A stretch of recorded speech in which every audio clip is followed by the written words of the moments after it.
All right, so today we're going to tackle a question that's, well, it's from the 19th century, but it feels incredibly modern. It's this: in any system of belief, how do you figure out what's absolutely essential and what's just, secondary? We're going to explore this whole idea through the eyes of a theologian named J.C. Ryle and his really influential book, Old Paths. So think about it for a second, right? In pretty much any worldview you can think of, how do you separate the non-negotiables from the nice-to-haves? Where do you draw that line between a core foundational truth and just a minor detail? This is the exact problem that J.C. Ryle was trying to solve for Christianity back in his day. So, Ryle's answer to all this, it came in his 1877 book, Old Paths. See, he looked around at the world and basically saw a ton of confusion. He felt that the core essential truths of Christianity were getting all mixed up with less important stuff, or even worse, just being ignored. So his goal was simple: get back to basics. He wanted to clearly lay out what he called the weightier matters, the stuff he believed was absolutely crucial for a person's salvation.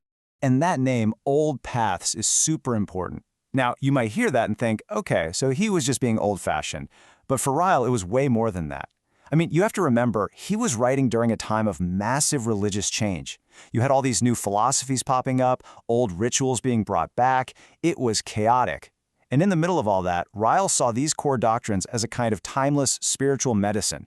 His whole point was that, yeah, the world changes, but human nature, that stays the same. So this ancient prescription, he argued, was the only thing that really worked.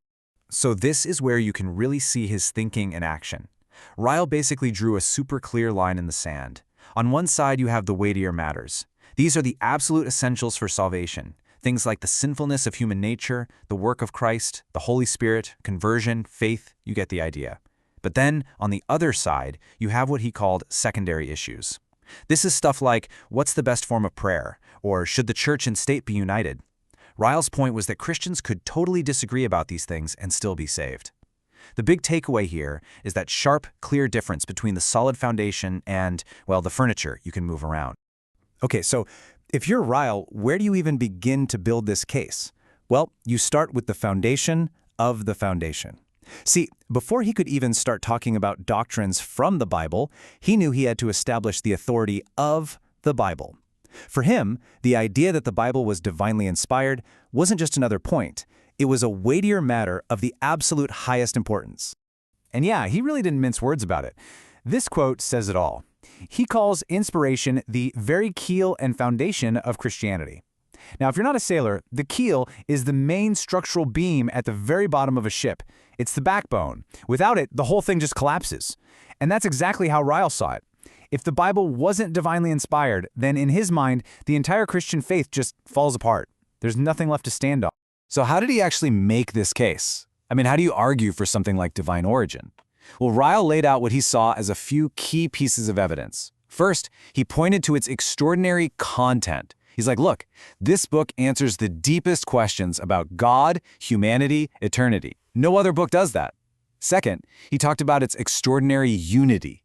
Think about it. It was written over 1,500 years by more than 30 different authors, and yet somehow it tells one single harmonious story. How is that possible?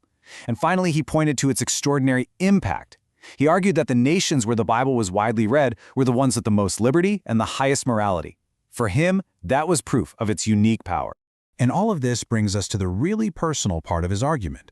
For Ryle, this wasn't just some academic debate, These weren't just abstract ideas to be discussed in a classroom. No, they had real, personal, and eternal consequences. Because at the absolute center of everything he was talking about was the human soul, its incredible value, and the very real danger it was in. And according to Ryle, there were basically three ways a soul could be lost. The first was just running headfirst into sin and serving worldly pleasures. The second way, by poisoning it. And he meant poisoning it with a false religion or with man-made traditions that get in the way of the real thing. And the third way, which is maybe the most interesting, was by starving it to death.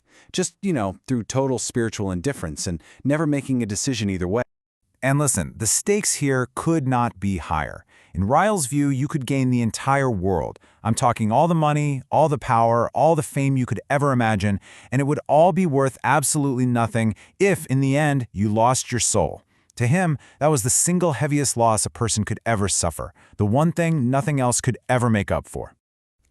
So, if the loss is so great, how do you measure the soul's value?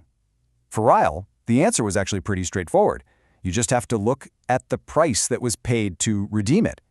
He argued that the death of Christ on the cross was the ultimate price tag, and because of that, the value of a single human soul was, in his mind, literally immeasurable. Okay, so let's pull all these threads together. Why did all this matter so much? Why did Ryle feel this burning urgency to write about these old paths back in the 19th century? Well, his goal wasn't just to define some ideas for a library shelf.